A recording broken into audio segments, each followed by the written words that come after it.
Good evening and welcome. I'd just like to start tonight's meeting out with just a quick thought of all the. We did not have any reportable items come out of our closed session meeting, which was from 6 to 7.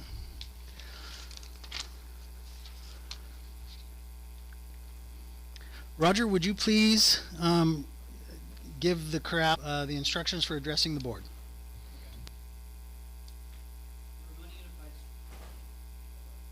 The Ramona Unified School District welcomes your participation at the district's school board meetings. Your participation assures us of continuing community interest in our schools. To assist you in the ease of speaking and participating in our meetings, the following guidelines are provided. Orange request to be heard cards are available to all audience members who wish to speak on any agenda item or under the category of item E, public comment.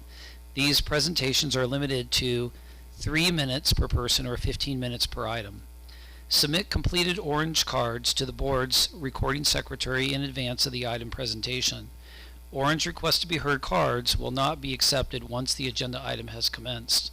Speakers are asked to direct all comments to members of the board. All participants are asked to be respectful to other speakers when they are addressing the board. Public comment is set aside for members of the audience to raise issues that are not specifically on the agenda. These presentations are limited to 3 minutes per person or 15 minutes per item. Public comments may be submitted online at the link listed at the top of the agenda. Please note that electronically submitted comments will be printed and distributed to board members and will not be read aloud during the meeting.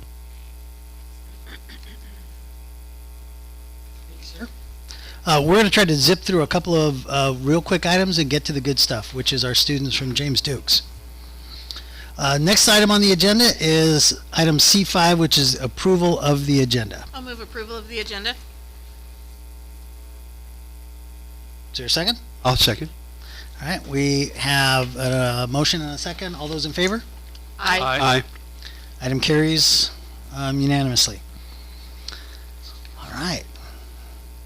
We have next item on the agenda is the approval of the consent calendar. I'll move approval of the consent calendar. I'll second it. All right, all those in favor?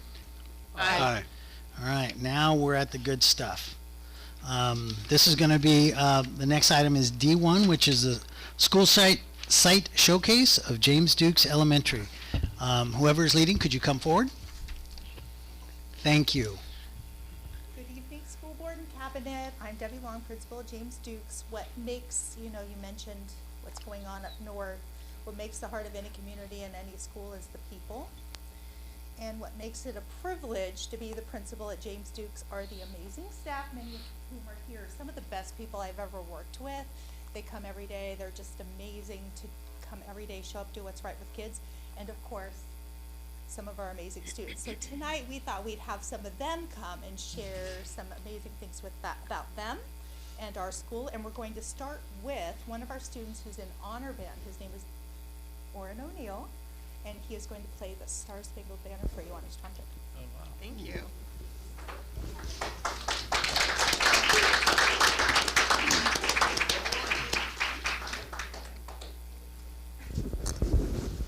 Should we rise?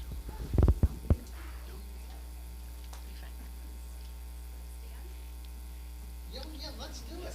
I didn't want to make him nervous. Oh, he's all right.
question.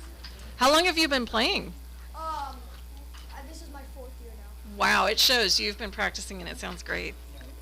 What a treat, Oren. Do you have Yeah. business cards? No? Not yet. Do you have a favorite trumpet player? Yes. And their name is Yes. Okay. Do you want to tell us who? No? Okay. All right. Thank you so much. Great job. What a treat, Well Oren. done. Very nice. Really well done. Very nice. Yeah. Wow. Okay, Oh, we there's can't wait. more. Wow. We're going to hear from a couple of members of our safety patrol and then a couple of students who are in our reading program. We're going to share about how that's going.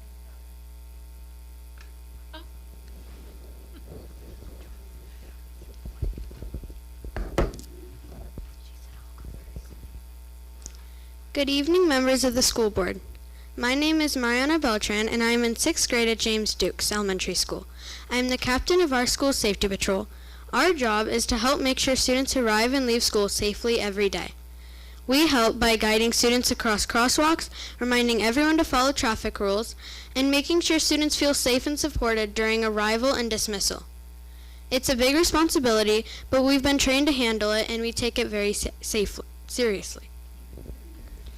Hi, my name is Braden Welty, and I am also in 6th grade, a member of Safety Patrol, and I am the lieutenant position. Being part of the Safety Patrol program isn't just about keeping people safe, it's about leadership. We set a good example for students by being responsible, respectful, and helpful. I like making a difference in school. Me and Mariana make a schedule every week for the following week and train new members. By helping keep our school safe, we also help create a positive environment for everyone. We both really enjoy being a part of this program. That's all I have. Thank you. Thank you very much.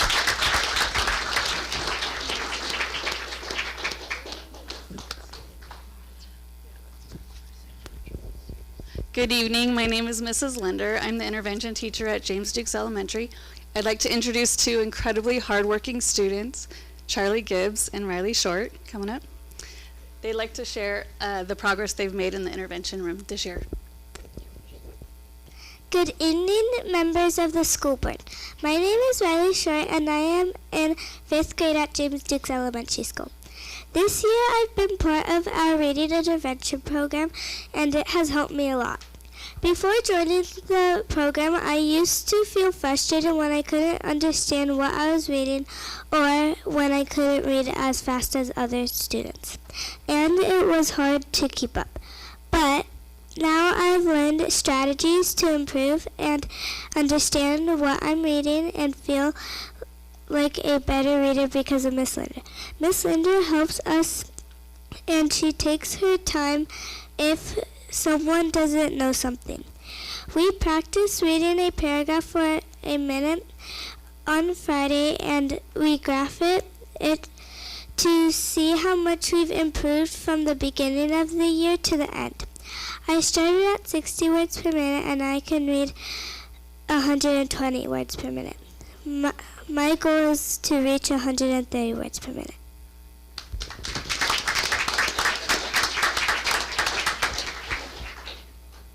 Hi, my name is Charlie Gibbs, and I am also a 5th grader in the Reading Intervention program.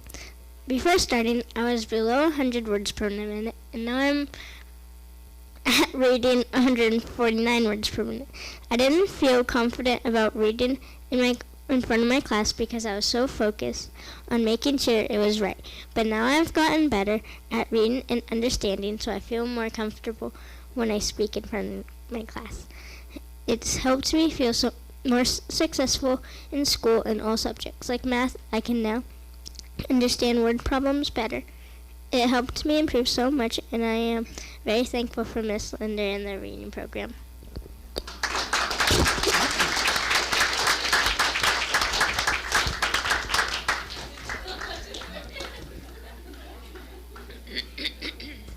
Just end by saying thank you for taking the time. We could have been here all night. We have Oh, so yeah. many amazing and just showcased so many great things. But it was nice to get the pilot just come, and we appreciate it. And a big shout out to the staff after. We have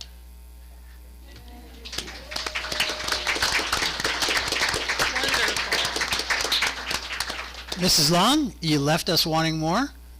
Great job. Thank you to all the students, parents, and staff members who came tonight to just give us a little bit of glimpse into the daily life at James Dukes. You should be proud. And we heard some really good things about James Dukes and your guys' academic process at our last meeting. So kudos to the staff on that one. Well done.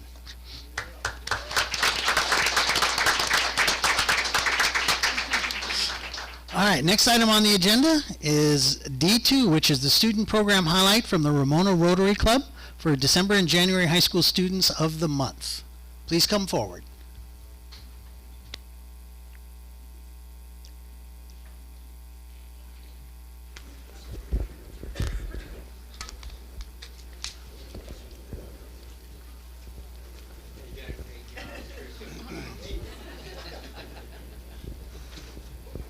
Those are all students for the months to come. Do you want to go? I can go. You're short? All right. All right, good evening, board. My name is Rob Charlton. I'm the assistant principal at Ramona High School. It is my proud honor to introduce Penny Rabone, who is receiving an award from the Rotary Club tonight.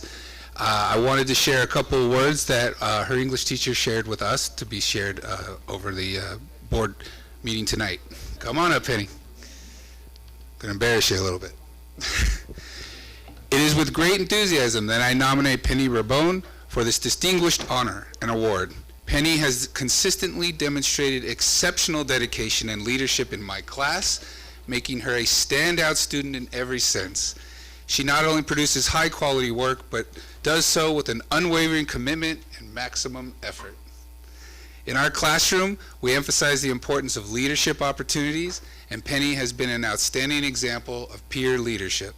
She has overseen various student groups, skillfully guiding her peers towards collaborative success and helping to improve class procedures. Penny has a remarkable ability, and that remarkable was stressed there, a remarkable ability to facilitate discussions and inspire thoughtful solutions, showcasing her natural leadership skills. Beyond her leadership in group settings, Penny has made a significant impact on her classmates' motivation and success. She encourages others to strive for excellence, often helping her peers turn in assignments, improve their work, and perform better on assessments.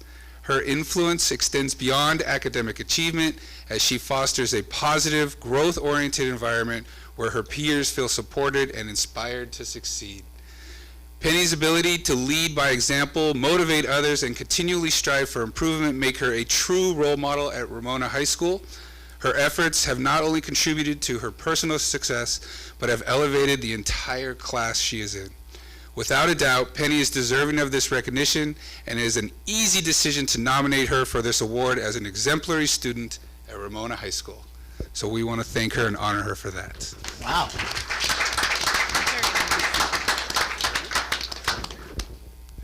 Thank you for that. Sure. Everything he said and more. My name is Dr. Eric Shapiro. I'm representing the Rotary Club of Ramona. And it is my honor to present you with the Certificate of Excellence, deep appreciation and recognition of being Student of the Month nominated by your high school, Ramona High School. And this is based on not just scholarship, but community service, academics, all the things she does in school to make herself and enhance herself in her schoolwork and in citizenship, as well as what she does for other students. So we want to recognize you for that. Congratulations. That's for the month of January. So we have December and January certificates. I don't know who is here and who isn't here, so I'm at a disadvantage, but I want to thank all of you for having us here. I'll go as quickly as I can because I don't want to disrupt your board meeting. Finley Cameron, are you here? Nada? Okay, so I'll give this to you from Ramona High School. She's going to come at the February board meeting. Okay. Great. February? She's on yearbook duty tonight down at Campbell High School. Do you want me to keep that? She's coming next month. Good. Next we have Leanna Yorba. Are you here? From Montecito? I'm sorry? It's hard to hear you. Can we we speak on our kiddos from Montecito, please, before you present to them? Yes, you can. Okay, perfect. Should we go up there, or where do you? Yeah, please come forward.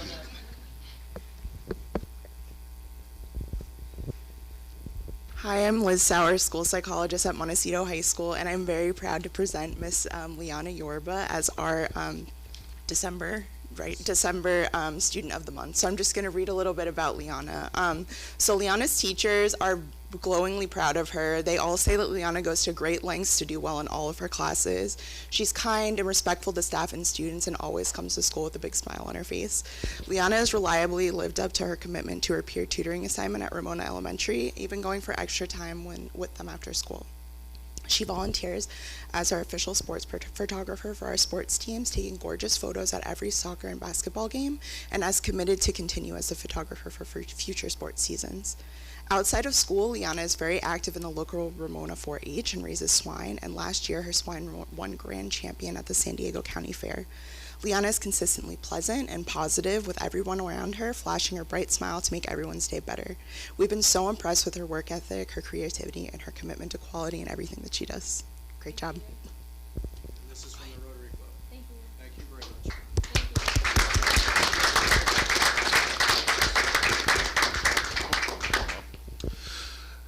Cool. Mr. Thomas Webb, come on down, dude.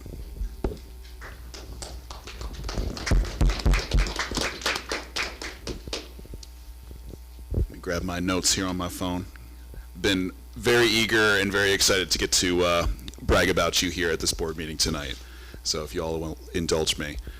Thomas has been a model student this school year in more ways than one, and in many ways, he has done a complete 180 turn from the student he was last school year.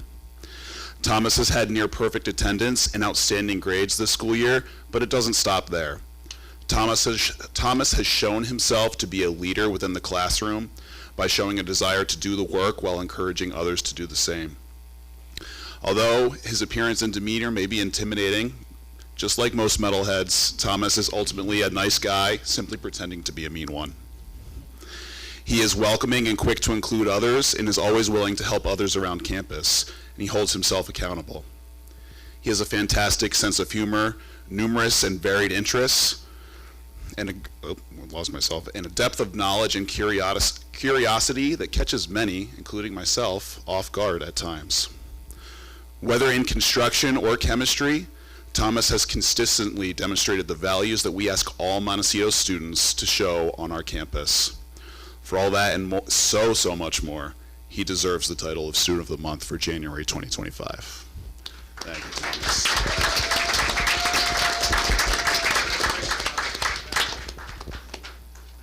I've got two students from Mount Valley Academy. Are they here tonight? They'll be presenting. Amber Fisher, sorry? They'll be presenting in February. In February, okay, so I'll bring them back in February for your students. Thanks for having me. Thank you.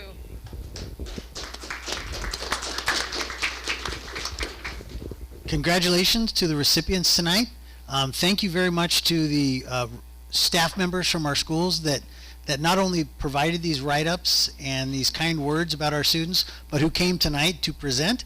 And Dr. Shapiro, thank you for being here, and please thank the Rotary for their continued support of our schools. Thank you, sir. Thank you.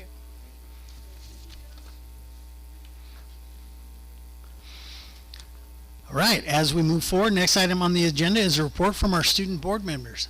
Kiana, why don't we start with you? Yeah, it's okay. Go ahead. Just keep going, yeah. Well, you're- Good evening and Happy New Year, members of the board and Dr. Thurman. Montecito's second trimester started in November. We have enrolled some new students who are doing well and working hard towards graduation. We also had 3 seniors return to Ramona High School at the start of their second semester this week.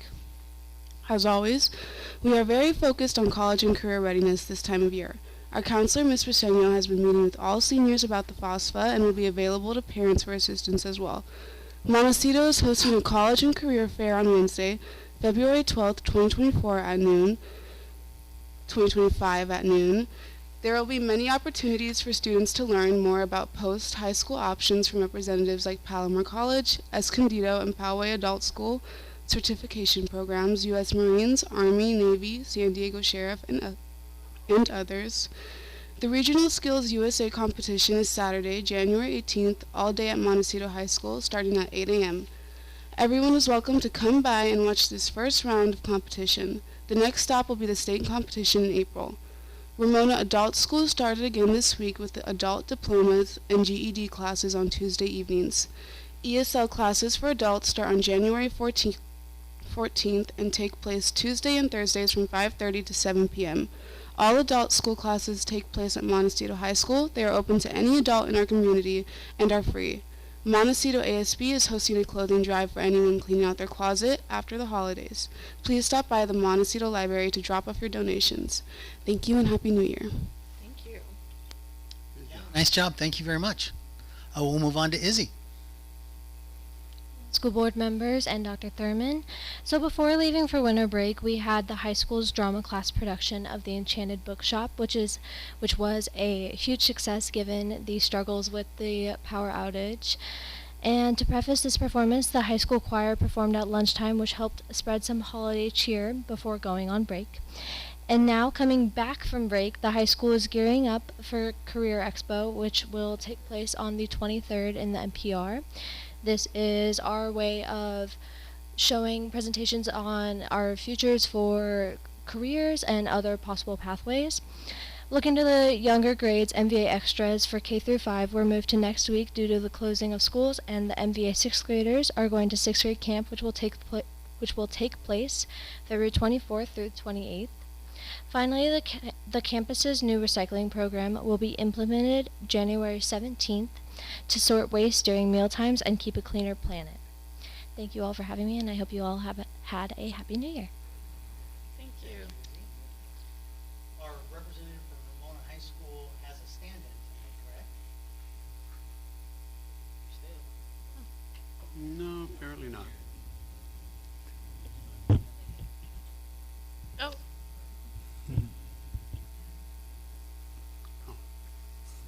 Now this is the student board report from Ramona High School. Welcome back, everyone. I hope you guys' break was fun and amazing.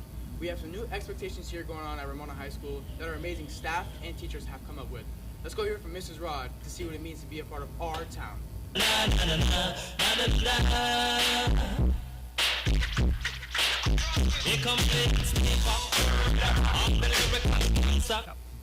Happy New Year, Bulldogs. As we step into the second semester, I'm thrilled to embark on this new tradition that will strengthen our school community and celebrate what it really means to be a Bulldog in our town. Being a Bulldog stands for embodying respect, responsibility, and resilience, values that shape our school culture and your success. You will see that our entire staff will be showcasing these values throughout our school and in every classroom. Using the 3 R's, we will continue to build pride in our school, our team, and our town, and make every day a great day to be a Bulldog. And now, I'm going to pass it on to some people you might know. In our town, we demonstrate the 3 R's because that's how we show pride in our school. And because that's who we are. In our town, student artists are respectful, responsible, and resilient.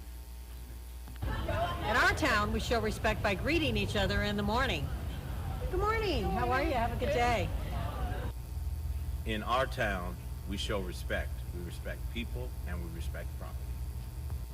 In our town, we show respect by being kind to everyone. In our town, we demonstrate resilience by challenging each other to be better and encouraging one another. In our town, we show responsibility by coming to school on time and doing our work. In our town, we demonstrate respect by using respectful language. And being mindful of our words and how they affect others. In our town, we show responsibility by taking ownership of our actions. And doing the right thing when no one's looking. In our town, we demonstrate resilience by overcoming challenging problems. And working through frustration. In our town, we're resilient because we never lose hope, even when hope is out of sight. In our town, we demonstrate responsibility by getting help or giving help. In our town, we demonstrate respect by being polite. And by saying please and thank you. And not demanding anything when you come into the office.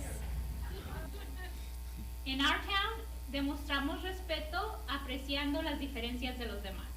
Porque sabemos que cada persona es importante y única. In our town, we show respect by respecting self, respect each other, and respecting our town. In our town, we show being resilient by overcoming obstacles to be successful. In our town, we show resilience by not giving up when we don't understand, and instead asking a question. In our town, we show responsibility by keeping our shared spaces clean and still being creative. In our town, we show resiliency by asking our teachers for help. In our town, we show respect by keeping the bathrooms clean. In our town, we're resilient. Because we bounce back. In our town, we show responsibility by wearing PPE. In our town, we demonstrate respect by embracing diversity. In our town, we show respect by the language we use. I love the language as respect because it shows respect for ourselves, and it also shows resilience by self-discipline. So in our town, how my team shows respect is when you wear the uniform, you represent your teammates, your coach, your school, and your community. In our town, we show respect by respecting coaches, players, and refs, even if the refs aren't very good. In our town, we show the 3 R's because it takes, no. The bloopers. You could just keep it running. Have come together to put no. In our town. That was it. No, hold Let's on. put on my gum. In our town, In our town, we Oh. This is Rod Rodriguez.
was great. Very nice. Nicely done. Yeah. Kind of a different spin on the student report, but thank you very much. We appreciate it. Moving right along, we are going to move on to item D4, which is a report from the California School Employees Association, Chapter 733. All right. Moving right past that one, we will move on to D5, which is a report from the Ramona Teachers Association. Welcome, ma'am. Thank you. All right.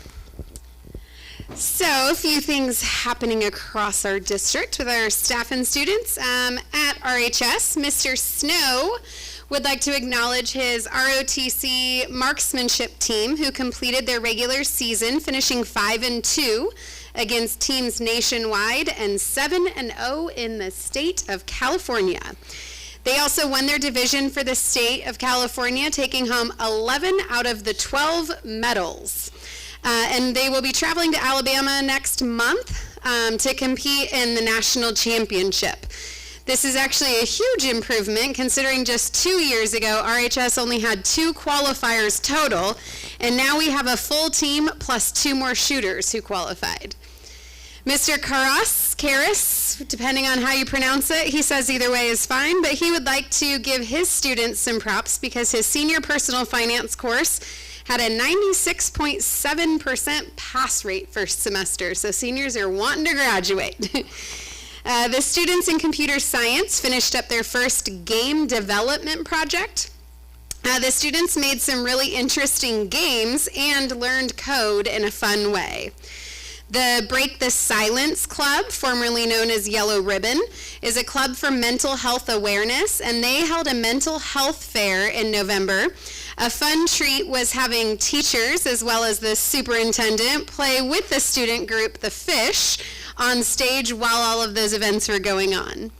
In December, Montecito ASB delivered 195 handmade holiday cards to the Ramona Senior Center to be delivered to homebound seniors. In addition to having fun and being a little crafty together, students were able to build empathy and serve their community. RCC TK students in Mrs. Sturhan's class had a really cute car parade before break. If you didn't see those pictures, check them out online. Each student made a homemade cardboard vehicle to drive around school with. MVA drama students showed great perseverance when their dress rehearsals were canceled due to the power outage, yet they still had a great show. In December, RCMS students celebrated World Cultures with a school-wide International Day. Teaching is not always the easiest of professions, but most of us do it because we love what we do and the impact we can have on our students. Mr. Hicks shared that no matter how the day is going at Hanson Elementary, the staff is always there to pick you up, offer you a reassuring smile, and support you however necessary. It's great to be around so many staff members who are there for each other and always looking out for you. Being his first year in Ramona and at Hanson, but having 20 years experience in teaching, he's had several experiences in other districts, and he wants to applaud the entire staff at Hanson. Ms. Guzman at Ramona Elementary says her moderate special education students are growing by leaps and bounds in phonics by using the U-Fly curriculum, and in math by implementing the CGI training, as well as one-on-one help received from Tosa Matt Filson. Barnett is excited to actually have a principal, Jennifer Dodds. They welcome her with open arms, and they want to say how it's been a smooth transition, and staff is very happy to have her on campus. She also actually shared some good news straight out of the gates and wanted to share Barnett Elementary has had an eventful and engaging month filled with activities that showcased creativity, leadership, and community spirit of both students and staff. Their student council organized a successful food drive where they collected a substantial amount of food and donated to a local food bank, making an impact on our community. In academics, 6th grade students completed impressive 3D projects on ancient Egypt. These projects were a testament to their hard work and creativity, where teachers were able to connect classroom learning to hands-on, meaningful experiences.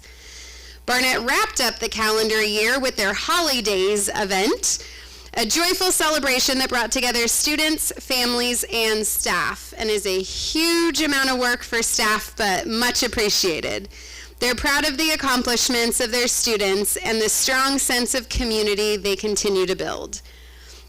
First graders at James Dukes are learning about how plants and animals grow and change. They actually grew an avocado plant from a seed. This activity was not only exciting, but students learned about the cycles of living things and the importance of nurturing something they care about. Check out photos on the RTA social media on their plant. The TK team at JD has just entered their 4th planned play theme of the year. The doctor's office and pet vet theme has been a hit with the kids. They're using their writing, communication, and problem-solving skills throughout this time of day. The amazing teaching team has proven how collaboration and teamwork results in growth in their students. Also, a huge thanks to the JD staff who already bailed before my report, but they were here to support their kids, and that's what's most important. Thanks to the one lone soul. Two. Great report. Thank you very much. The funnest part of the meeting is now behind us. So, now we're going to get down to business. The fun and games are over, though. We're all business from this point on. Moving on to item E1, request to address the board. Roger, do we have any request slips? We do not have any. All right. Now I guess we'll go to Ed Services.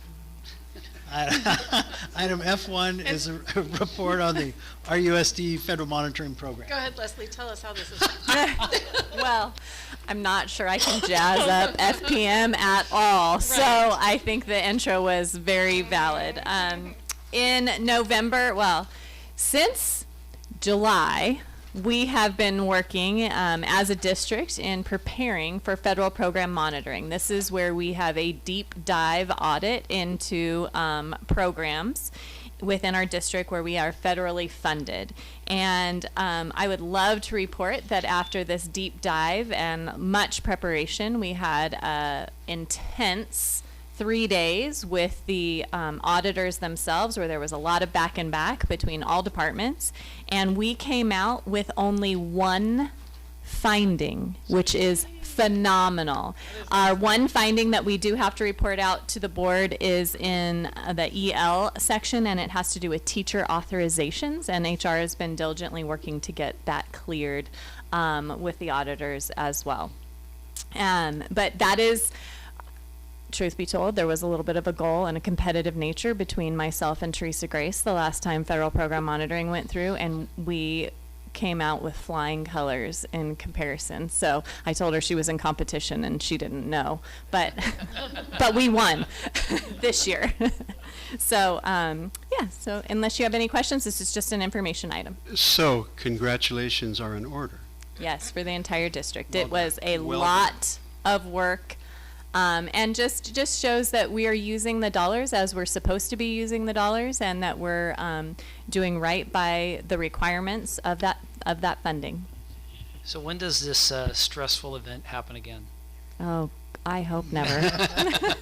We don't know. You are randomly selected based on sometimes there's some nudges from maybe your county office that they might want to do a deep dive into it, and sometimes it's just luck of the draw. It was 7 years ago that we did this before, and some different sections were audited last time, and some of the same. But we came out. We learned a lot through this process. Almost all of us were new to the process, completely new to the process, and we're cleaning up some things that we even were passed on, meaning we got a passing score. We didn't have a finding for it, but we learned, like, you know what, we could do that a little bit better in our district. And so even though we got a passing score, we looked for ways and opportunities to improve still. Dr. Thurman, you have some comments on this? Yeah, I just want to add, the board, you remember in the summer that I brought a fairly thick notebook to you showing you the organization that Leslie had put together for the district in order to enter this process. And then I don't know how many times it was brought up by the team that's listed here from the California Department of Education about Leslie's attitude and leadership and just the way she approached the whole program was so welcomed, and it's not the norm, and how grateful they were for her organization, attitude about this being a learning experience, and just her professionalism and expertise across the areas and coordinating this whole event was really phenomenal. So we're really, really grateful for her leadership throughout this entire process. So I think this is a bit of a victory to celebrate for it as a district, that we were held up to a standard, and we had the opportunity to get better, and we took it. We had the opportunity to look under the desks and in file cabinets, and we're not afraid of scrutiny, and that's a good thing.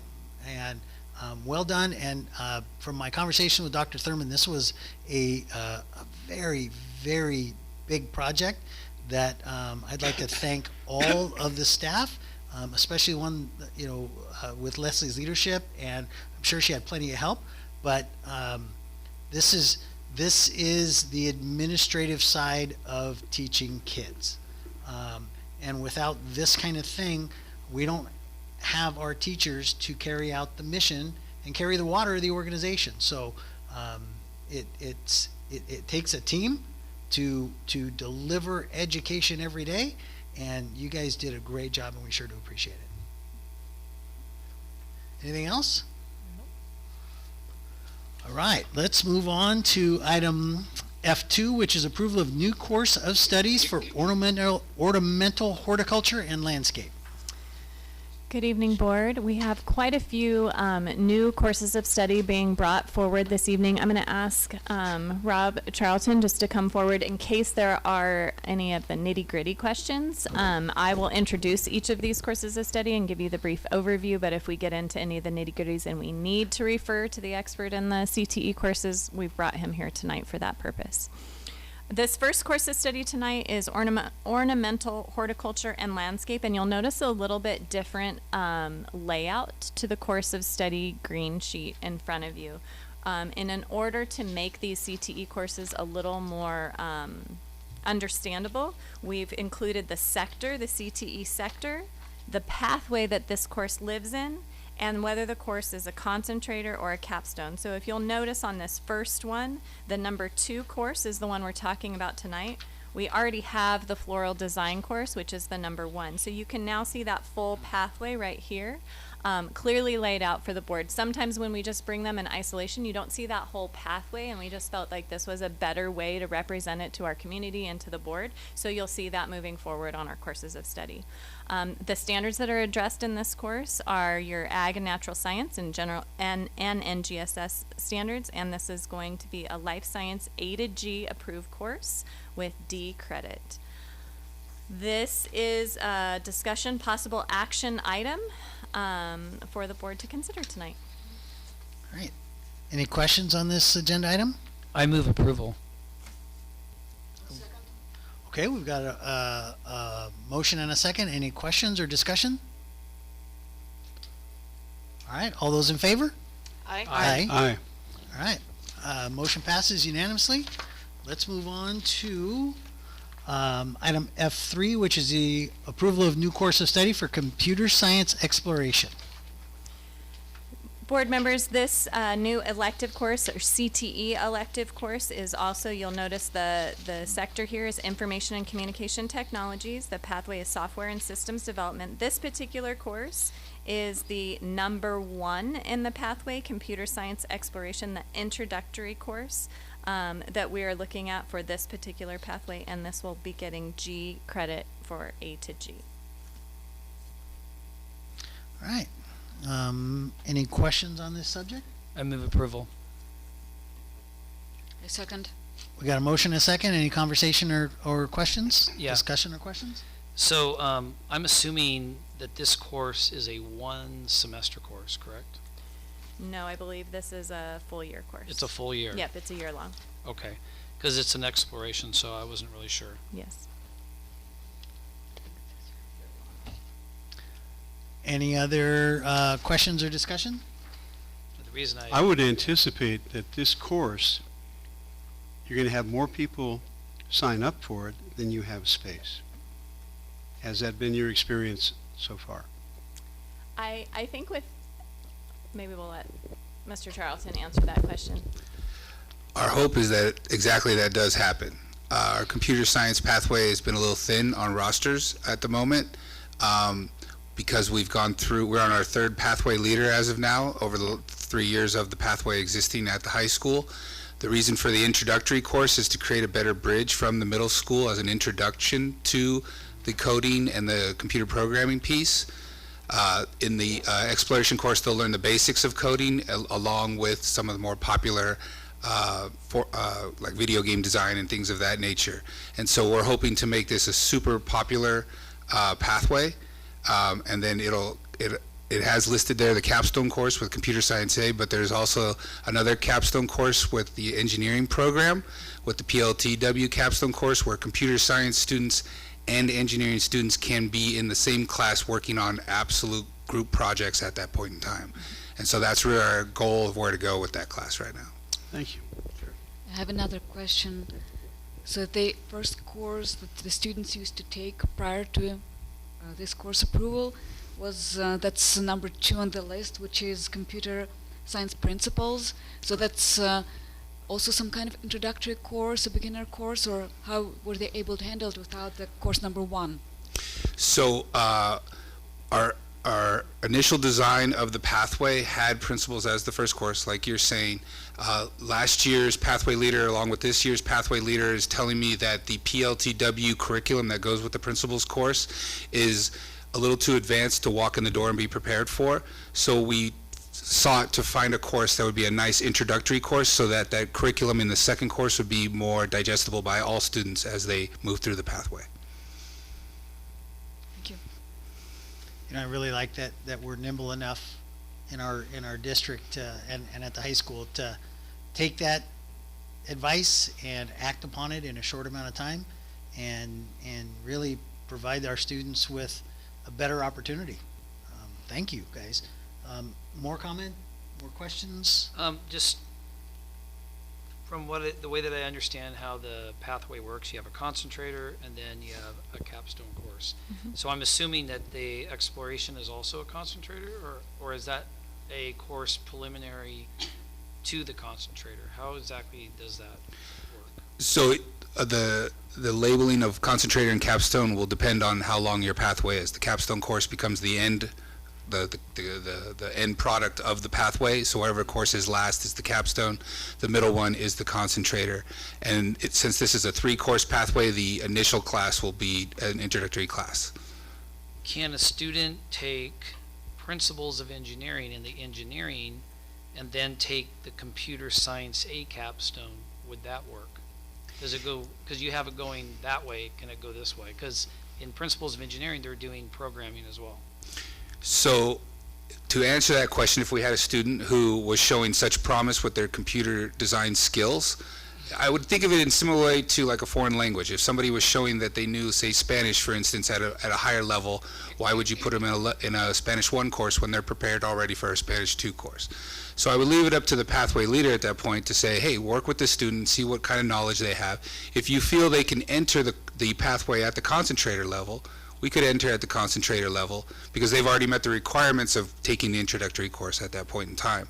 And they would still finish 2 courses in the pathway, and that's all that's required to be a pathway completer. But to answer your question, they couldn't enter at the capstone in this particular pathway. So they couldn't go from the engineering to the capstone of computer science and get credit for the computer science pathway. You have to have at least 2 to be considered a completer in a pathway. Correct. They could go in the concentrator, though. Well, the reason I was asking because now there's just capstone for, it's supposed to be PLTW capstone for engineering, for all of them, engineering, biomedical, and computer science. So that's why I was wondering, since we have one that's specifically called Computer Science A capstone.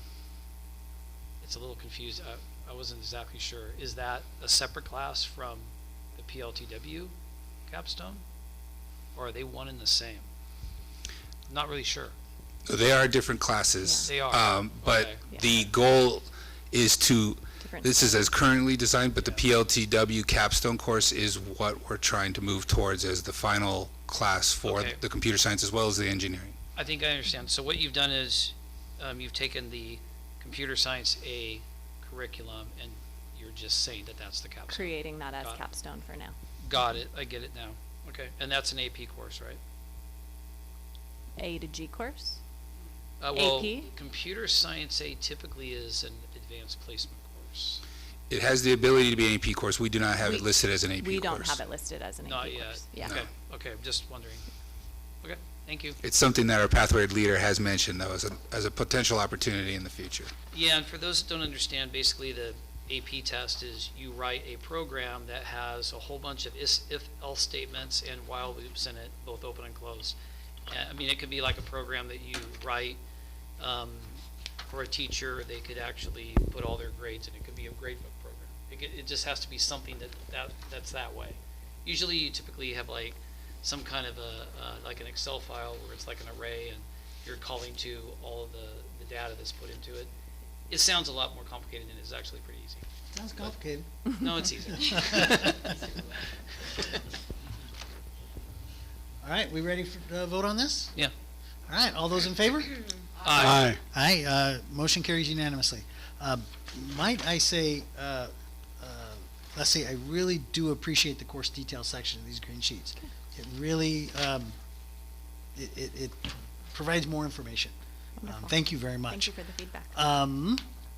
Item, next on the agenda is item F4, which is approval of new course of study for Introduction to Digital Multimedia. Yes, so governing board, this course, Introduction to Digital Media, while it is a new course, I think it's important to note that this course and the next course that we'll be looking at are going to replace that Digital Photo 1 and Digital Photo 2. We're looking to create a little more robust course and create the CTE pathway in more digital media art. So as you kind of look through those courses of study, you'll see some other, instead of just photography, we'll have video production, audio production, all of those components will be embedded into these courses. A little more well-rounded than just focused on photography.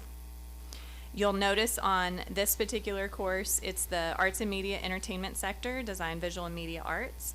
You have two options. This particular course can, you'll see it's the digital media, which is number 1, and then a student can go into either advanced photography and graphic design as a capstone or advanced audio and video production capstone. So both of these courses are being presented tonight. So a student can go into that first course, kind of dabble in, and then decide which direction they want to go and still become a pathway completer. This is also going to be an A to G course, and it is a discussion possible action item. I move approval. I'll second. Got a motion and a second. Any questions or discussion?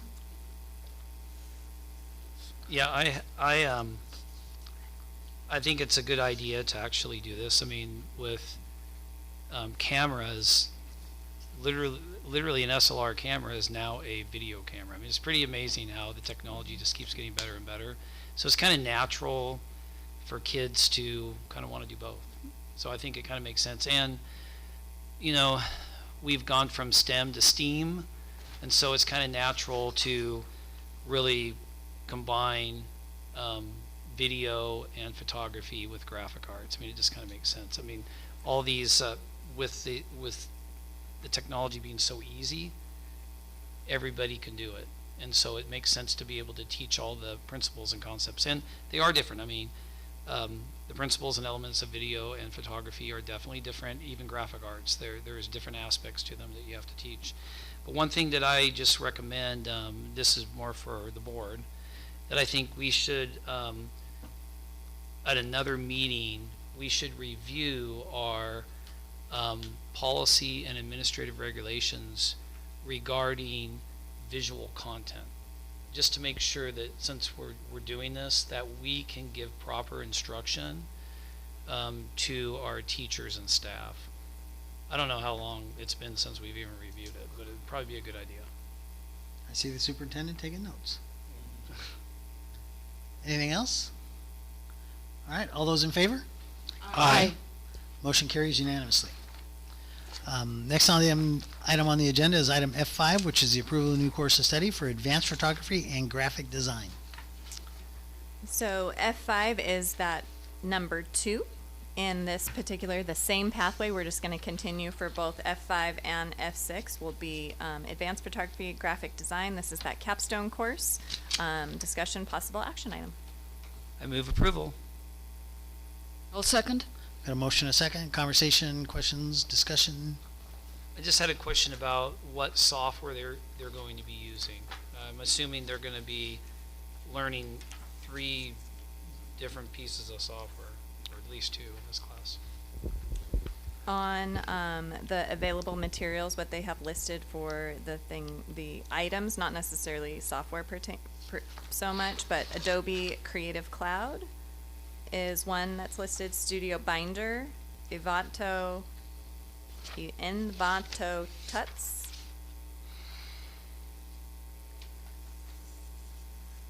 Those are what I know, just that have been submitted here. So if you know some other software within the classroom, feel free.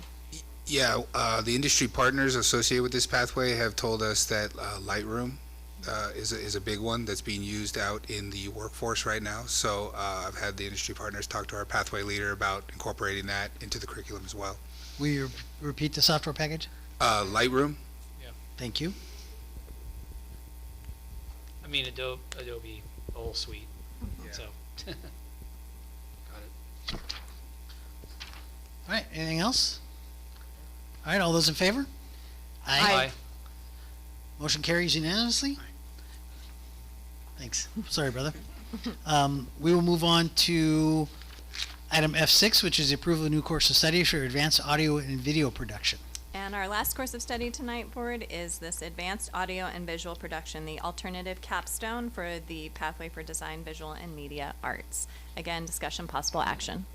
I move approval. Second. Motion and second. Questions, comments, or discussion? Yeah, what software are they planning to use for this too? Just curious. This is for the audio. It's basically audio engineering, and then I see that they can do live broadcasting. I mean, they can do a lot with this as well as produce their own movies. Yeah, our pathway leader has said that what seems to be obviously prominent today is things like podcasting. And so I don't know the names of the actual software, but I know that that's kind of where the student desire is to go into that kind of frame of mind with the audio section, for sure. With video, I mean, you mentioned it, they're making videos on phones now. And so the question is more of not just shooting it, but more of the software that you use for editing it and things of that nature. And again, those same ones I listed before are on there under available materials. So are you going to lead an Our Town podcast? Is that coming from you? Let's say I wouldn't be shocked if that comes around in a year or two. I'll listen to that. All right. Any other questions or comments? No, I just think this is great that we're doing this. I mean, technology has changed so much, so this is really awesome. And I know that the floral design has been looking to, and computer science has been looking to complete that pathway. So this is great for all of them. All right, all those in favor? Aye. Motion carries unanimously. Moving on to item F7, which is the first reading of recommended changes to Board Policy 5141.52, which is suicide prevention. Good evening, Board. The last item for Education Services tonight is the proposed revisions to the suicide prevention policy. The policy you have before you was last revised in June. SBA's policy was last revised in June 2021, and this policy was last updated in Ramona Unified in May 2020. So it reflects the legislation changes that have come up since our last approval. This is a first reading, and it is a discussion, possible action. The recommendation is to approve the policy as presented. There are minimal changes.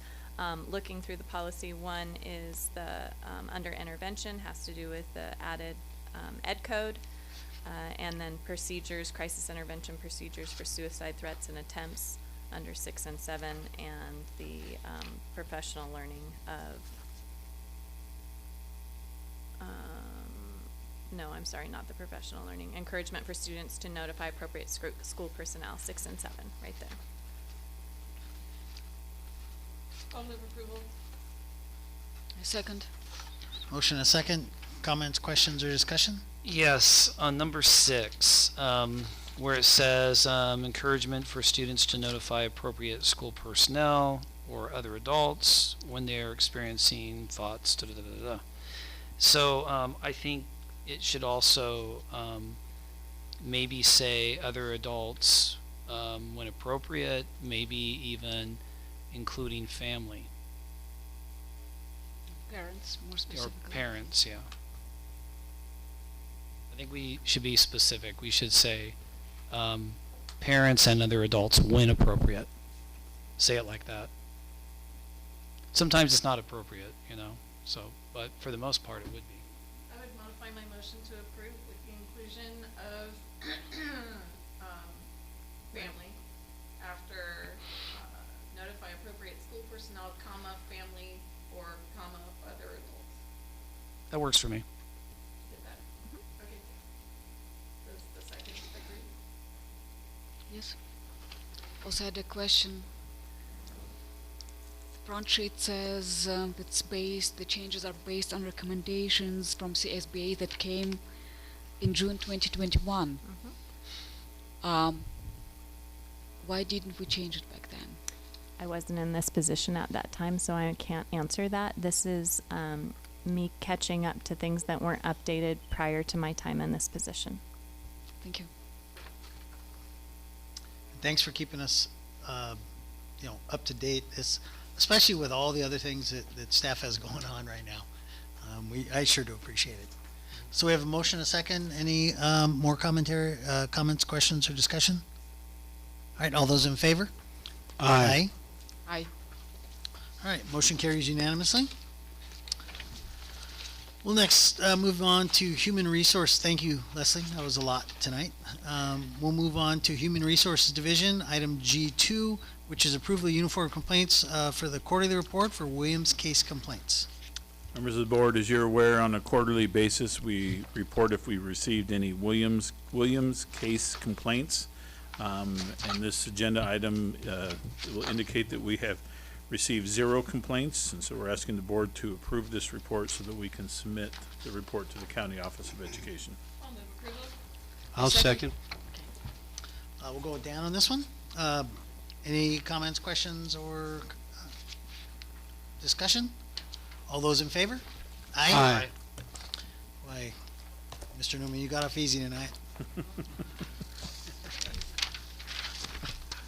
We will move on to item H, or section H. First item on the agenda is item H4, which is the public hearing to consider presentation of adoption of resolution number 2024-2025-09, establishing developer fee rates. Good evening, President Drum and board members. At the November board meeting, we presented the developer fee justification report, which included recommended fee increases based on the district's enrollment data, facility needs, local demographics, and economic growth projections. The proposed rates align with the maximum allowable amounts established by the California State Allocation Board. At that time, the board chose to table the decision to allow for further discussion and requested information about the fees charged by other school districts. That information was shared in December. It's important to note that the recommended rates are comparable to, and in many cases do not exceed, the rates charged by neighboring school districts. Developer fees serve as a critical funding source. They contribute to the annual payment of the district's certificate of participation debt and can also be used for the construction and maintenance of school facilities. To ensure our district remains eligible for the maximum reimbursement for the California Office of Public School Construction for qualifying projects, it is essential that we consider levying the maximum justifiable developer fee allowed by law. This is a public hearing. I'll invite any members of the public to address the board on this topic, whether or not they have filled out a request to speak card. I don't see anybody coming forward. So let me first say this, the public hearing is open. Anybody can come forward. Don't see anybody. I will now close the public hearing and move on to item H5, which is the approval of resolution number 2024-2025-09, establishing developer fee rates. Thank you. It is the district's recommendation that the board consider adopting the recommended developer fees by approving resolution number 2024-2025-09. If approved, the new developer rate fee rates will take effect 60 days from today on Monday, March 10th, 2025. Thank you. I move to approve. I'll second. Got a motion and a second. Any comments, questions, or discussion? Yeah, I think in the past we would have probably adjusted the amount, but I think with the new knowledge that we've gained, that in order for us to be able to have projects or basically repair our school buildings and build school buildings, this is definitely justified to do this, and this is the way that we have to do it. And I believe that the voters have spoken, and so where the bond did not pass, so this is the method that we have to go at this point until a bond eventually would be passed. But at this point, I think this is really the smart way of going of moving forward. Anybody else? Yes. This resolution is based on the report that we did all see. It was presented to us back in December, and I think it had so many inconsistencies and discrepancies, and I think the report itself is flawed. And I was expecting, frankly, sometimes we get representative from a company that prepares reports, not always, but sometimes, quite often. So I was expecting maybe to be here, because and I did look into the numbers. I didn't look more than once to make sure that I'm not making a mistake or an error. So I had 3 pages of all kinds of different questions about the report, but I don't know if that's even relevant, because I don't know if it matters that the report is flawed and inconsistent, or it does matter for our purpose. If we just want to raise the rates, and frankly, the voters spoke that they don't want to be taxed more, and this developer fee is taxing them just one-time tax when they purchase the real estate, because of course developers will pass that increase down to the consumer. Of course they're not going to absorb it, like every increase in any kind of fee on the producer gets passed down on the consumer. And maybe it will cut off some young families that will not be able to afford to purchase this particular home, new construction, and maybe some older family will be able to purchase it only because they may have more means. And so are we shooting ourselves in the foot by maybe restricting the number of young families with kids that could potentially be increasing our enrollment? But also, going back to the report, do we need to look into all those discrepancies or inconsistencies, or does it matter? We have a motion and a second on the table right now, so our next course of business is to vote on that motion, and then if the motion fails, we can give staff direction to respond to any questions that you may have.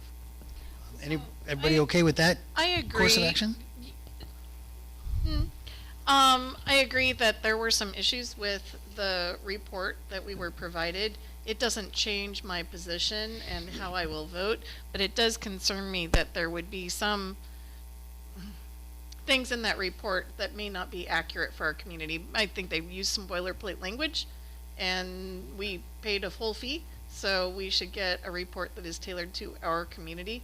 So while it does not change how I vote tonight, I would like to see to it that questions that board members have get answered by the audit firm, if possible, via Brian or whoever he designates to track that down, so that it is correct for the next time, that people don't think they can just shove boilerplate language at us and that we're just going to approve it because our end goal is really about the developer fees and not necessarily how we got there, but how we get there does matter. Also, the resolution states that, just a second. So the resolution contradicts the report. The report says that we're under capacity by 1,000.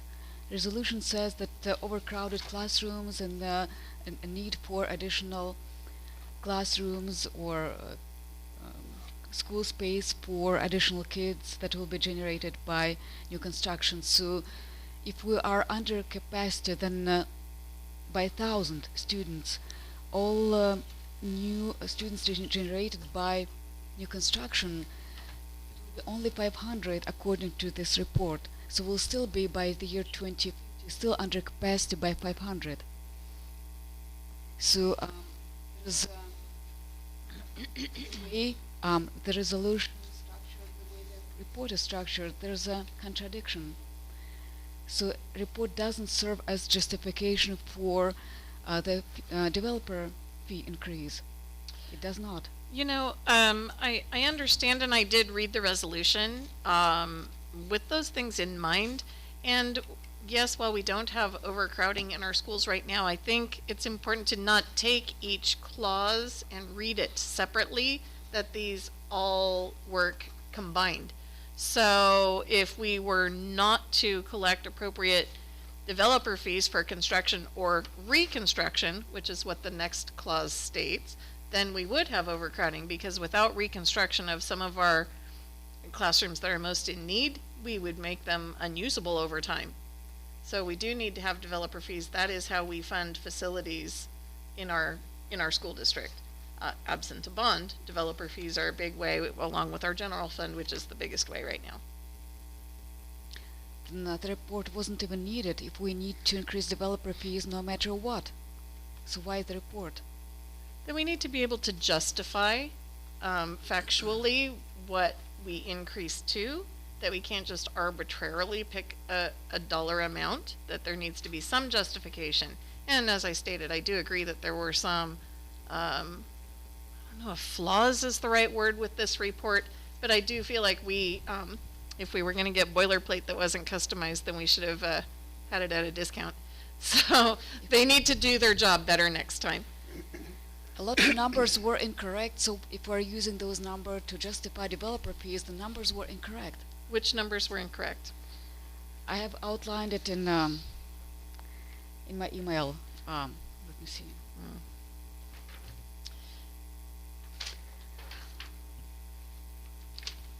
Just inconsistent from the text of the report, and then the same text would be, the same numbers would be referenced in a table, and the numbers would be different. So the cross-reference between the text and the tables don't match. And it's in multiple tables. I have it all outlined in 2 or 3 pages, depending on the font, in my email. It's okay. I can start going page by page. Well, I think there's a desire. For me, I don't require that at this time. I would like any questions that you or other board members have be answered. And again, it doesn't change how I personally will vote. It might change how someone else would, and depending on how this vote goes, maybe we take another stab at it at some point. But for our purpose tonight, isn't to fact check the contractor's report. Okay. It is to set developer fee rates for our community that are appropriate. The report is one tool we use to get there.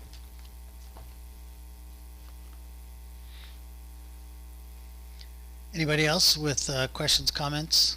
Yeah, I have a comment.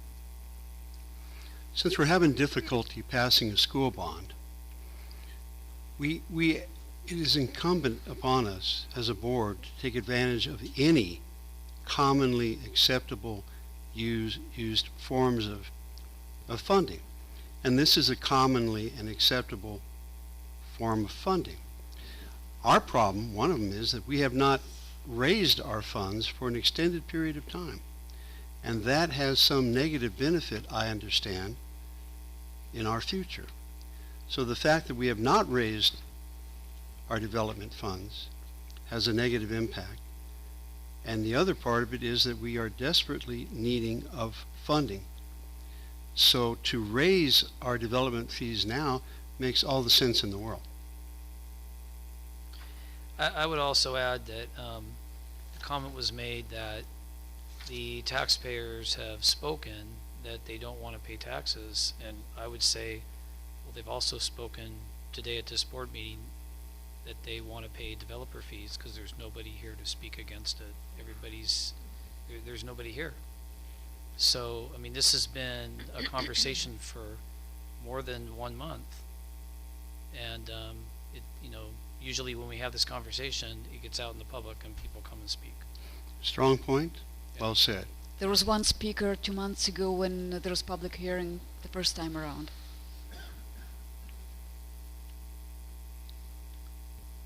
All right. If there's no more commentary, I'll call for the question. All those in favor? Aye. All those opposed? Nay. Vote passes 4-1.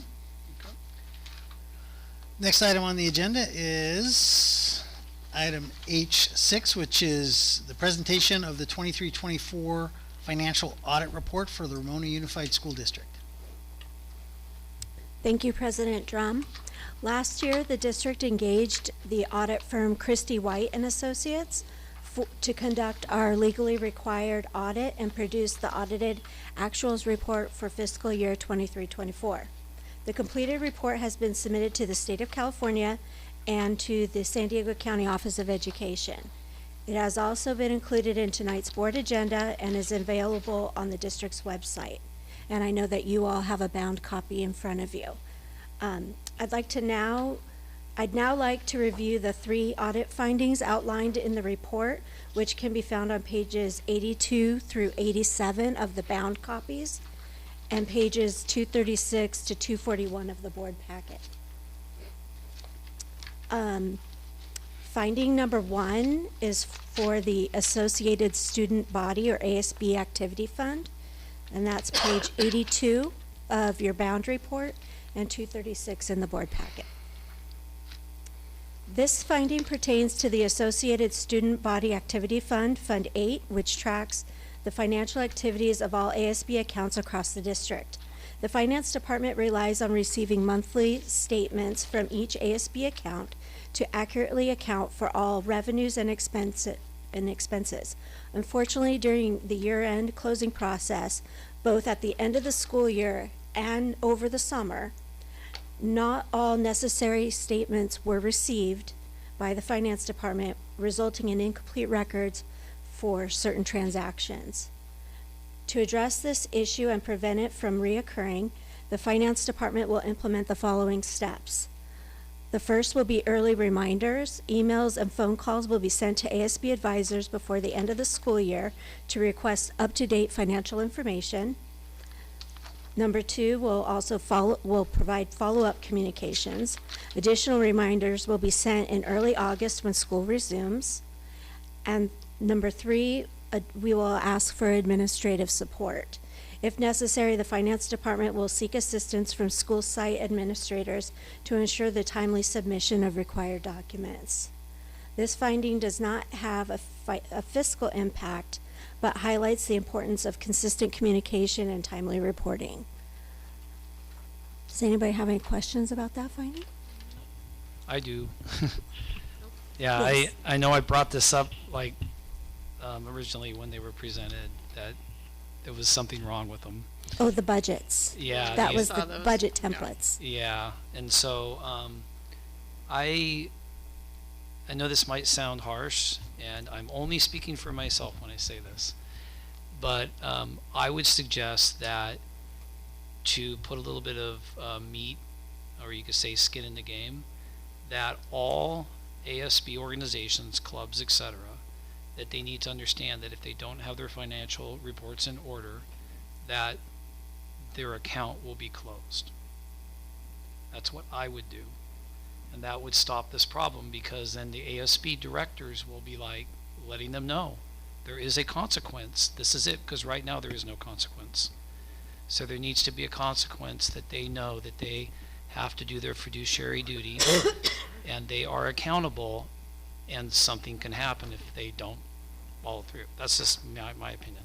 Well, Roger, and I don't know, I mean, we saw the reports from each ASB, and we see them every year, and I'm often struck by how hastily they seem to be completed, and I don't know if that factored into this finding or not, but sometimes they seem almost incomplete, the dates may not be right, signatures, you know, that kind of thing from the people involved, and those reports are a good learning tool for our students that are involved with ASB on how to formulate budgets and how to submit a budget report that makes sense to a reader. So, I don't know if that's exactly what this finding was about, but what we see here definitely could be improved. So, Dr. Thurman, are you hearing the conversation? I would anticipate that you would address it with the administrative leadership team, and we'll look for improvement next year. Yes, absolutely. Mrs. Long and I, excuse me, have had numerous conversations on this, and I know that she's already put some things in place to remedy this, to make sure that this will not be a repeated finding. I just ask that there's some kind of consequence, whatever it is. I mean, I'm just giving an example. I know that's kind of harsh, but it could be something. I mean, they, all I know is that I've been doing this for 29 years, and I mean, my account is well over $100,000 myself, and so those accounts have to be done right. There have to be expenditures, and they have to be everything has to be documented. And in ASB, every expenditure has to be documented, has to be voted and approved, even before they spend the money. And then after that, it should be in their minutes as a report that it was spent, here's what it's spent it on, and then approve the expenditure or the receipts. So there is definitely a process. I know that has to be happening. Absolutely. Right. So I'm just curious about it. I agree with what Don said about preparing our students for the real world, which has accountability. And if we're going to prepare them for the real world, accountability is part of that. And I like Roger's idea of holding them accountable by producing a timely and accurate report. I think this is a lesson that we ought to adopt. It is a challenge. I do want to. I don't want to make it sound like it's easy, because clubs come and go all the time, especially now. I mean, and we have somebody in the audience can validate this, that they do it. They're like, okay, I'm going to be a president of this club just so that they can put it on their college, application, and it's not necessarily given as much attention as it needs. And so this is the kind of stuff that happens sometimes. But anyways, it's definitely something. Well, I think holding someone accountable would discourage them from being that kind of president. Well, yeah, and then it would be, I think, really emphasizing when you establish an organization at your school, you must do certain things. You just can't say, oh, I'm going to do it and then not follow through. That those things have to be completed. So, anyway. So, Dr. Thurman is taking notes, and I for one am fully confident that he will address it. I know he will. And it is pertinent to the audit, but I think direction is pretty clear, right? Absolutely. Yeah, I know, and I trust you. Are we good on the first finding, Tori? Can we move on to the second? Thank you Okay. for the feedback on finding number one. If you would go to page 83 through 85, and that is pages 237 and through 239 in the packet. This is for finding number 2, which is for federal time and effort reporting. This finding pertains to our federal time and effort reporting obligations. The district is required to comply with time and effort reporting requirements whenever staff salaries and benefits are paid using federal funds. During the year-end audit, the auditors requested our time and effort reporting records for salaries and benefits paid from the federal IDEA resource. To fully utilize the funds available in this resource, covering both current year and prior year allocations, and to reduce the general fund's contribution to special education, we made significant salary adjustments during the year-end closing process. I want to emphasize that all costs allocated to this resource were appropriate and allowable under the federal guidelines. However, we did not have the proper federal time and effort reporting documentation to account for all salaries and benefits charged to this specific resource. That said, we successfully provided the required documentation for other sample requests from the auditors, as well as FPM. Moving forward, the district will ensure that proper federal time and effort reporting documentation is maintained for any salaries adjusted during the year-end close that affect federal resources. And this finding does not have a fiscal impact, but highlights an area where we can improve compliance procedures. Any questions on this finding? All right, let's move on to finding number 3. Okay. Finding number 3 is found on pages 86 and 87 of your bound copy, and pages 240 to 241 in the board agenda packet. Unfortunately, this finding does have a fiscal impact. During the auditor's review of our local control funding formula pupil counts, it was determined that 5 out of the 60 students sampled were incorrectly identified as eligible for free or reduced price meals. Based on this error rate, the auditors extrapolated an adjustment of 98 unduplicated pupil counts across the respective population. As a result, the one-time fiscal impact of this finding is $235,696. The impact of this finding will be reflected in the second interim report that will be presented to you all in March. To prevent this issue from recurring, we have implemented robust verification processes to double-check meal application and annual income survey data, ensuring accurate student identification moving forward. However, I do want to note an important update regarding our verification processes. This year, beginning in 24-25, due to the district's participation in the Community Eligibility Provision, or CEP, we can no longer accept meal applications as we did in prior years. So as of this year, we're no longer using meal applications as an identifiable record for identifying free and reduced priced meal students. Instead, the district now relies on the following data sources for the unduplicated pupil counts.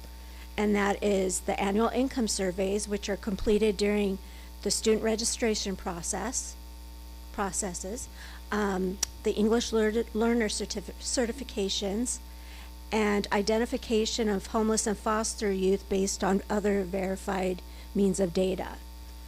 Under the CEP, or the Community Eligibility Provision, the district will not collect meal application data for at least 4 years, which will simplify the process while it's still ensuring compliance with LCFF requirements. Does anybody have any questions on this? We kind of knew this this free and reduced lunch issue was going to have to bubble up sooner or later with the changes to our lunch programs. So that's not a surprise. What is our level of participation for the annual income survey? Because that's It's 100%. okay. Meaning that every student that, and by the way, that's an amazing rate because Right. we've embedded it into the registration process, which makes it a very accurate source of data because it's filled out by the parents and then it's automatically tabulated in the fields in Power School, which then go right along and coincide directly with identifiers in CalPADS. So it makes it a much more reliable source of data. It's not something that is tabulated from one system and goes to another. But now we're not using two sources of data to generate one group of data. But we did develop a process, even though we're not accepting meal applications now, in the event that something changes, perhaps if a rule changes with CEP and we have to go back to accepting meal applications. If we do, we have a verification process, which we already are going to be spot checking and verifying our data in Power School to make sure that it matches with our data in CalPADS to make sure it's matching with the annual income survey data, just as another double check, because we want to alleviate and make sure that something like this doesn't happen again in the future.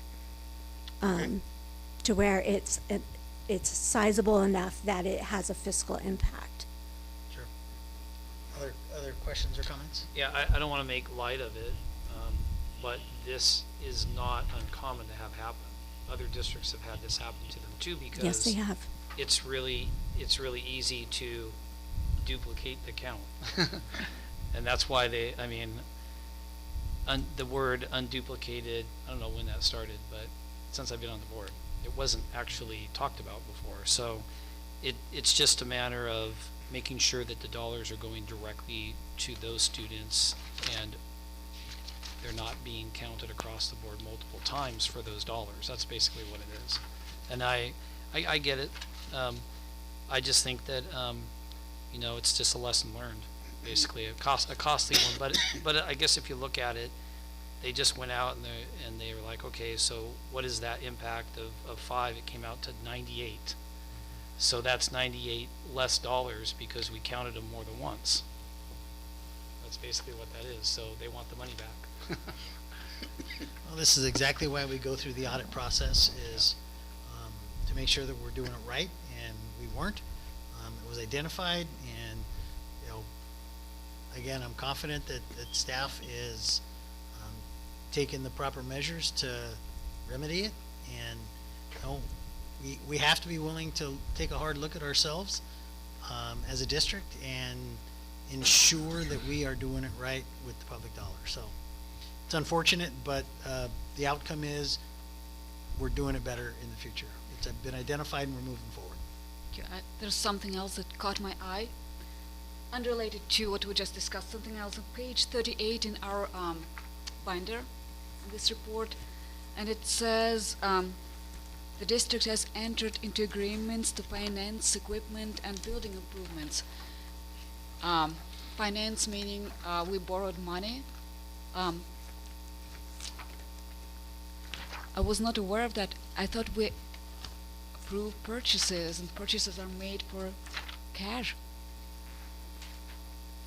I wasn't aware we purchased something, equipment or construction for financing it, and there's interest.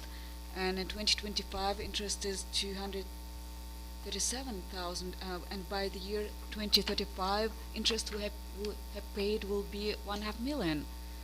For what? In that section, it does say, during the year ended June 30th, 2022, the district refinanced one of its finance purchase agreements with Bank of America in the amount of $11,547,378. That's the COP payments and that debt service. Okay, I thought it was something else in addition to that COP. Okay. Also, the same page, bottom net pension liability, 56 million. Also, it refers to note 11. And note 11 says, makes distinction between pension expense and net pension liability. Could you please explain the difference? The Pension net- expense is for that particular school year, how much we pay into sir? No, actually, the net pension liability has to do with, I'm trying to figure out the right way to explain this. So page 38 says just I need for to this look at year. note 11 real quick. I'm sorry. Is that our unfunded liability for pension? Yes, that has to do with a lot of the so it does have to do with PERS and STIRS, and as well as the retirement bridge. And that pension liability is if it's looking at every person that could possibly retire and basing out how much their pension would cost, not necessarily all to us, but to PERS and STIRS as well. And it's not just a district liability, it's recognizing the entire liability as a whole. Does that make sense?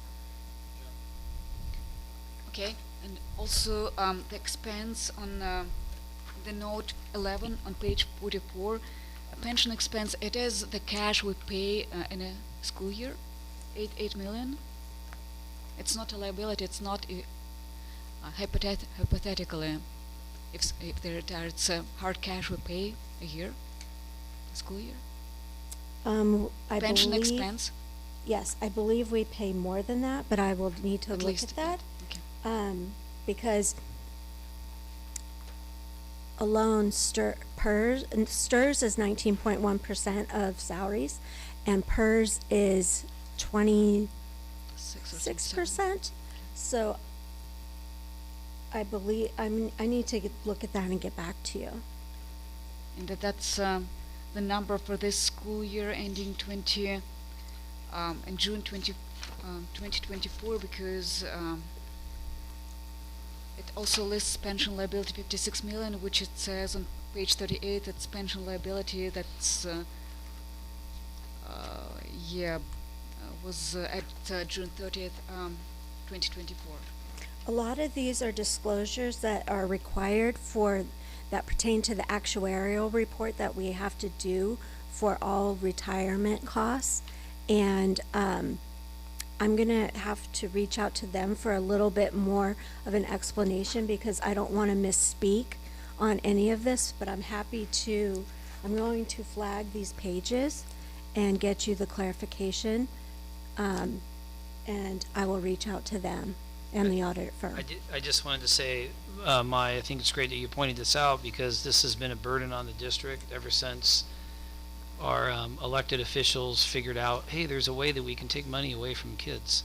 And so this is how they did it. Exactly. And so it used to be half the amount that you had to put in the pension, and then the state would match those dollars. But now it's this much, and we have to match that. It's like craziness how much it is, and it really is a huge burden. And so I did want to draw attention Yeah. to that. Absolutely. Those are millions and millions of dollars. It sure is. 56 hypothetically our liability, or 8 million at least of hard cash we have paid to just one school year. yeah, it was a way that the state was trying to basically cut corners on their end and not have to put as much money in. So essentially, every single employee, whether you are classified or certificated, now has to pay more of their monthly salary into their retirement. That's what it is. Yep. Is there any other questions?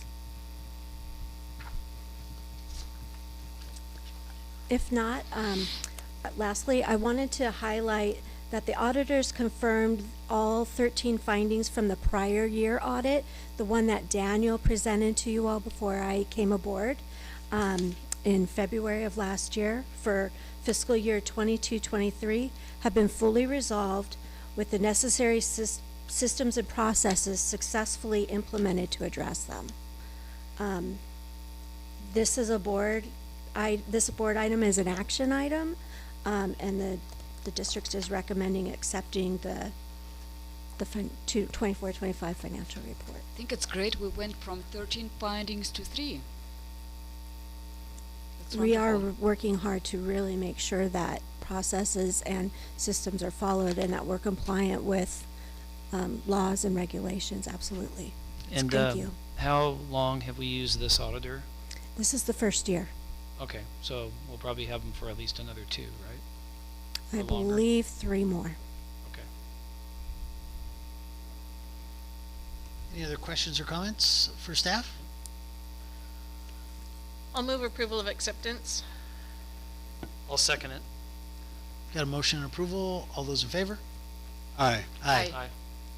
Excuse me, a motion and a second, and then all those in favor. So the motion passes unanimously. Moving on, we're gonna next hit I1, which is board members' request for reimbursement of public school employer for H7. Excuse me. Thank you, sir. Next item on the agenda is H7, which is approval of resolution 2425-10, authorizing filing of applications for state allocation board administered programs. Thank you, Governing Board. I have one last item for tonight. We are presenting an important step towards addressing the facility needs of the Ramona Unified School District. Proposition 2 was just approved by the voters, and it offers an opportunity to pursue funding through the State Allocation Board for their administered programs under the school facility program. If approved, this funding will support vital projects, ensuring our facilities remain safe, functional, and align with current educational standards. Proposition 2 provides a valuable framework for addressing the district's infrastructure needs, helping us maintain a quality environment for both staff and students, or students and staff. The district recommends the approval of resolution number 2024-2025-10, which will authorize the submission of the necessary applications for funding eligibility. I move to approve. I'll second it. Any question, comments, or Yes. discussion? So in reading this resolution, does this mean that then we are creating a 5-year school facilities master plan, or do we have that already? And if we're creating it, are we hiring that to be done? Actually, what we have already is, I'm trying to remember what. I know we did some work in Yes, anticipation of the with, bond. Do we have this already? Yes, what we have is appropriate. Okay. It's nothing, we're not having to engage in any new, master plan or study for a master plan. Okay, What we have great. is appropriate from, Dixon Okay. School, Smart Schoolhouse. Okay, yeah. very good. Just wanted to make sure that we weren't then gonna have No, another contract for some work that, no, we absolutely shouldn't. all right, very good, thank you. Thank you. Any other questions or comments? We have a motion and a second. All those in favor? Aye. Motion carries unanimously. All right, now we'll move on to section I.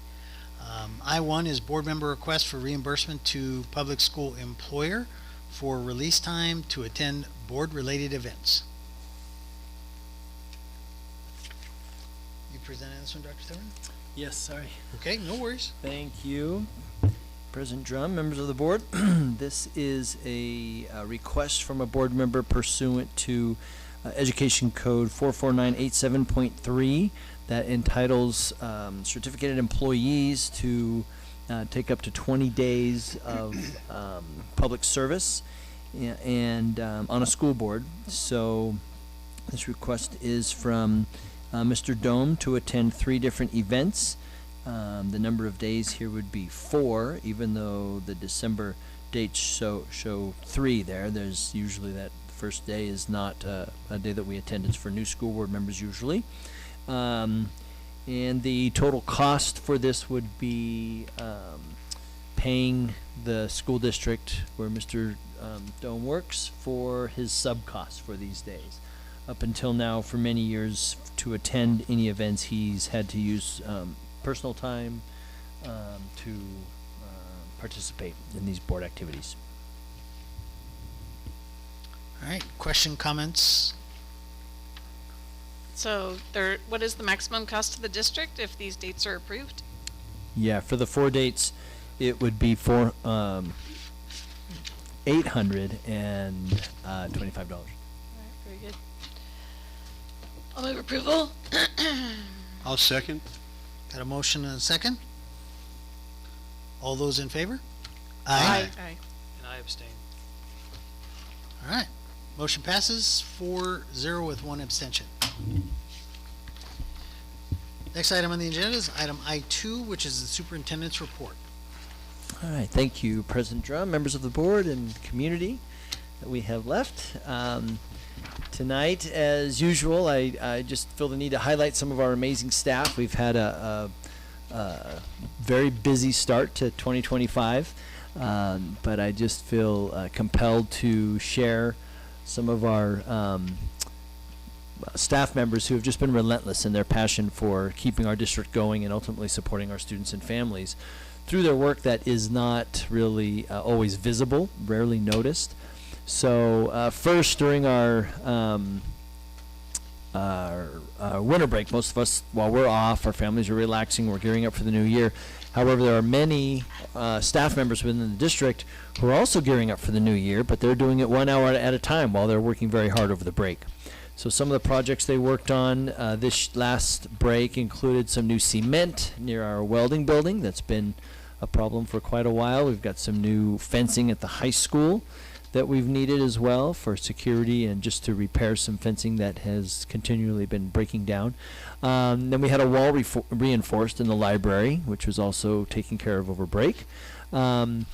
Recently, we were made aware of an OPMS plumbing issue that Josh Noel, our plumber, took on and didn't stop when his workday ended. So he would be gone much earlier in the day, worked probably about 4 hours over. He realized that leaving this issue undone would have been created a much greater issue, an additional cost to the district. So he stayed until almost 7 p.m. It was quite a project. The M&O supervisor reached out and filled us in on his commitment to getting that fixed. So just demonstrating his commitment to contribute to the important work that takes place every day. So this same work ethic is consistently visible throughout the maintenance operations staff as well, and we're very grateful. Another example, I had texted the board during break. We had a leak during one of the days off that our staff was able to address immediately and just take action. So we're really grateful. Additionally, during these Santa Ana wind events with school closures, there are a number of actions that have to take place in order for the district to stay informed, protect our equipment, and also be ready with cleanup efforts as these issues resolve themselves before students can safely return to campus. So I just tonight wanted to highlight Tori Long, Assistant Superintendent of Admin Services, for constantly attending these SDG&E information sessions on top of all the other stuff going on. This includes weekend sessions as well that she's been attending and keeping cabinet and her staff informed on in order to make sure students have lunches when we have power outages, make sure our buses are fully gassed and the charging has been overridden, the timer, to make sure we keep buses charged, and then also just cleaning up the campus debris and any other issues that the sites might have. It's really important to also recognize our teaching staff. Sometimes it might appear that they just are having a day off when they're not having to teach. However, this really impacts lesson plans. They're having to rework those due to misinstruction. Sometimes the events occur at the worst possible time in the learning cycle. And so this interrupts well-established curriculum and assessment maps of teaching staff, which require a lot of work to adjust timelines in order to ensure coverage of standards. So it's not just a day off where they come back and just pick right up. Sometimes there's a lot of challenges related to instruction in these unexpected closures. So additionally, I want to thank our administrators who have been always willing to do whatever it takes to ensure our staff and families stay safe. We had a Zoom last Tuesday afternoon late to bring them in on Zoom and just see what questions, concerns they had. They offered to come in the next morning just to make sure if any staff or parents were coming in. We said they didn't need to do that. We appreciate them thinking about our population, our community. Again, just another example between all of our instructional staff and our administrators about doing whatever it takes for our families. So additional information tonight I just want to share. We sent a communication out to our staff and our communities late this afternoon about a data breach within our Power School data system that has impacted thousands of school districts and millions of students across our nation. So it wasn't just Ramona, where we use a vendor called Power School along with thousands of other districts. So at this point, we know the student and staff information was compromised. However, to what extent, we do not know at this time. Power School is committed to providing more information and resources, including credit monitoring or identity protection services if applicable. We thank our community for their patience as we await more details, but as we get more information, we'll get that out. Spoke with Keith this afternoon, and Keith Wright about this. He thinks we'll have more information in about 6 to 10 days from them on the details, but we know that Power School is taking this seriously and looking closely at their protocols on how this breach occurred. So we're really concerned about this. We are in this boat with many other districts, and we're moving forward to make sure our own systems are safe, and we'll be working closely with Power School. So just want to thank everyone for a great start to 2025, and we're looking forward to a great year. Thank you, sir. We'll move on to board member reports. Why don't we start with Maya?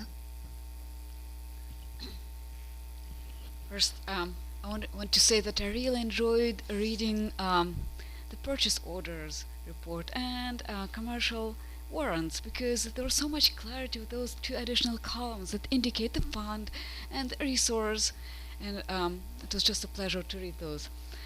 On another note, I was wondering if we can give an additional incentive to improve our test scores by celebrating academic achievement, the way we celebrate winners of some other competitions, like marksman. I know we honor Students of the Month, but it's been a recent event. We used not to do it before. I wonder if we can, when the schools come showcase their school, maybe they can also present some students that with the highest academic achievement at their school. Maybe the best, some kind of best student in class, or students with the highest GPA if it's the high school, maybe GPA above, I don't know, that is 1300, or to make it a reasonable number of students that could be brought, if it's not like 100, whatever, to narrow it down maybe to 5 or 10 or few students that are best in their class, and based on some objective metrics, based on some hard number that their grades or their GPA, or maybe they were winners of some mathematics Olympiad somewhere. And so it will improve our academic culture in schools and give an additional encouragement for students to get better grades, because they will be celebrated just like as sports teams. Is it? Roger? Yeah, I wanted to welcome Darren Drum for running this first meeting. Thank you, sir. Yeah, smile on his face, so he's enjoying that.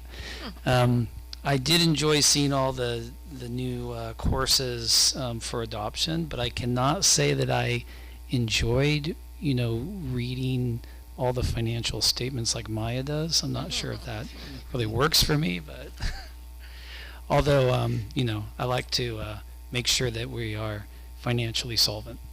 I did want to just a shout out to Leslie and her team and the whole high school for working on the pathways. I think that's super important, and we know that's going to help them overall for their future careers, what they want to do in their life. But at the same time, it's important that we have a structure for the students so that they can have choice. I think a lot of times the very system determines the choice. So by having more options, it helps them to make more of a decision for themselves and explore. So I think that's a really great thing. So thank you for doing that. I think it's very timely for that to happen as things change in our society and technology keeps getting better, and now, you know, AI is the big question. What does that actually look like? So it's not like it's anything new. We've had it around for like 30 years, but now it's, I guess, becoming a problem when it wrote their paper. That's when everything started becoming more serious. So, and then I just wanted to thank Brian and your team and everybody in M&O and grounds, custodial, and all the teachers and classified, all of them, because having to shut down the school for a power outage, or maybe a power outage, or maybe not a power, I mean, we never know what's going on. It's very, very challenging. It's so much easier when it's like, it's going to happen right now and you know it's going to happen. So I can only imagine how difficult and stressful that is. And that goes for everyone, and even including the students, because they're trying to figure out, what are we doing? We don't know what we're doing, you know. And so thank you working through that. And I can see that SDG&E is trying to figure it out too, since I've gotten so much more communication this time than ever before. So anyways, thank you all. Dan? I want to pile on to Roger's comments. I think when all of a sudden, out of nowhere, your entire school district loses power is more than just a challenge. And I want to compliment the superintendent and his cabinet for stepping up and managing it. You know, no one panicked. You made a list of things you had to do, and you managed the situation. And what that does, the silver lining, is that it generates confidence in this cabinet and this superintendent's ability to address a serious and sudden problem. And I was very happy with the way the whole thing was managed.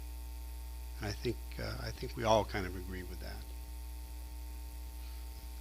Okay, same topic, right? So, you know, a few weeks ago we had power outage. We navigated that as well as we could, and this week faced with the prospect of more, and, you know, the news says even next week maybe also. While we've had the power go out at our schools with students on campus before, and we have some protocols in place to deal with that, the whole town being out of power presents some unique challenges, and we don't have the ability to power every single school site. I know this board has talked in the past about how we can power important systems with battery backups and generators, that kind of thing, and it's still a work in progress, I feel.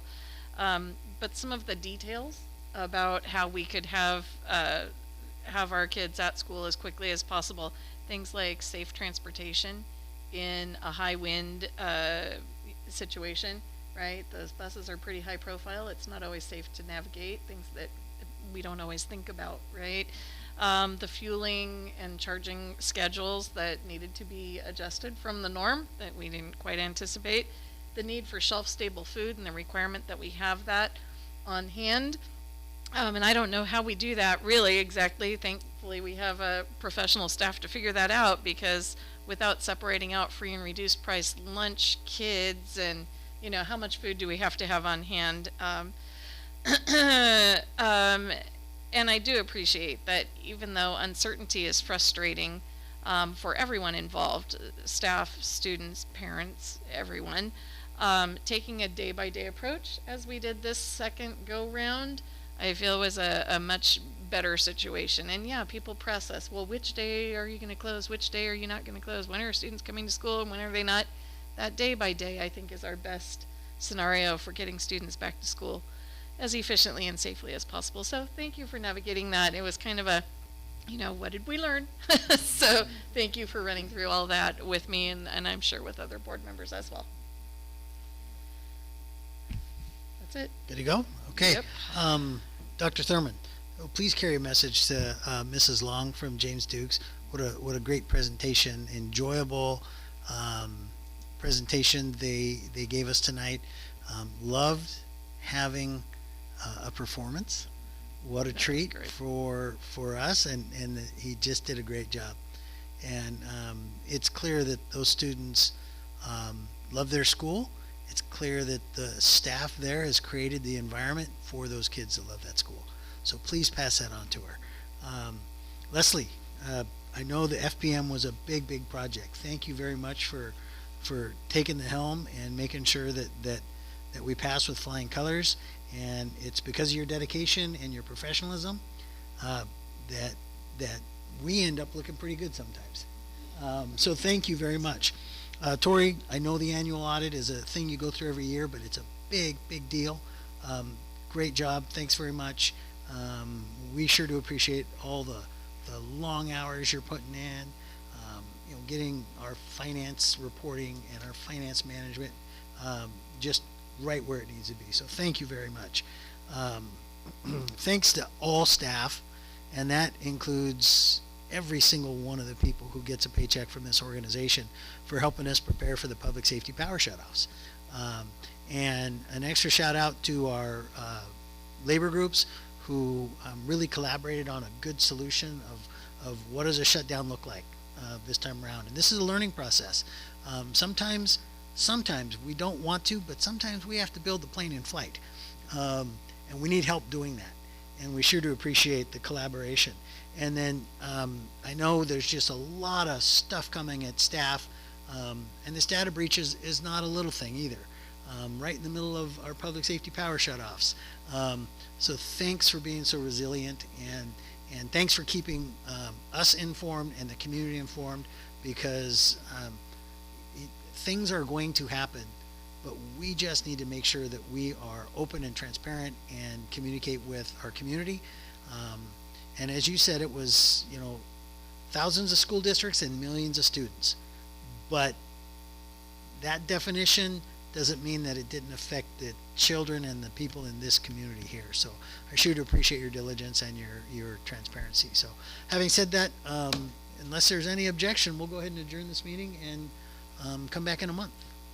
Izzy, thanks for staying all night. All right, have a good evening.